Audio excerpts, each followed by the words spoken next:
It's been about a month since I followed that link. It still sends chills down my spine whenever I think about it. Let me explain.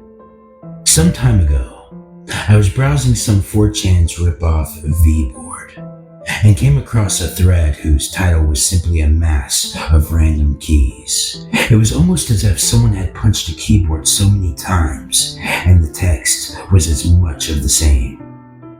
But it had several letters repeated with what I thought was random text thrown in. Since I had too much time on my hands and Word open, I decided to get rid of the repeated letters. Surprisingly, it turned out to be a link without punctuation. It was still a mass of letters, but the HTTP and COM were too hard to ignore. So, I got some free antivirus software and prepared myself for the worst. The site was full of ads, so I came back with ad blocker enabled. Once ad blocker was on, the site was just a black and orange color with a small download link in the center. I clicked it, and the zip file entitled 432B was downloaded. Once unzipped, the file contained two things: a .gba file and a copy of Visual Boy Advance to play it in. So, I fired up the emulator and started to play 432b.gba. It played okay, but the turbo button didn't work.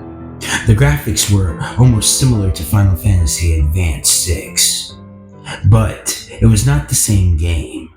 Instead of a developer name screen, it simply cut to a title, and play was the only option. So, I pressed X to select it, and it cut to another black screen for about 4 seconds. It loaded to a young boy wearing something almost similar to Link from Legend of Zelda. However, instead of a green color, it was more of a muddy brown color. The premise of the game was simple. All you have to do is run from a pack of wolves, or die by getting devoured by them. It turned out to be pretty fun in my opinion. I didn't really see this as creepy, but then again, I'm not one of these paranoid creepypasta protagonists. After eventually being chased down and killed a couple of times, I noticed something after the 5th death. The screens where the wolves could be seen eating you were getting longer, and the character grew thinner and got slower. The wolves would stay the same speed, however. I wondered if it was possible, by this logic, to die before the game began.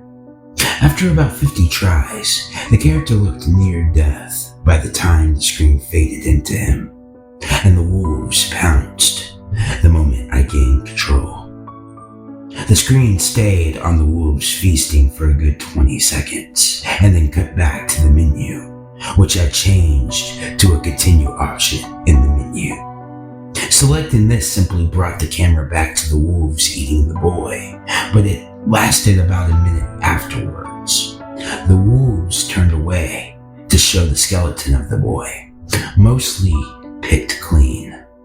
Trying again would simply pan to the skeleton for a minute while the wolves howled. The game booted me back to the menu, and bonus was now an option. I selected it, and it was a close-up of the boy's corpse, still done within the limitations of Gameboy Advance graphics. The other pieces of art were much of the same, showing the corpse in various states of decay. The last picture was different, however. It was a wolf foaming at the mouth and with glowing red eyes and glistening teeth. As I exited the menu, I heard a snarl come from the speakers. I decided to hit play again, but it just started at the point where I got eaten. Instantly, upon exiting the emulator itself, the file deleted itself. Shame, I thought, as it was really creepy and also good fun. When I returned to the site, the post was different. It had the same title, but there was no text, and the picture was of that damned wolf with the red eyes.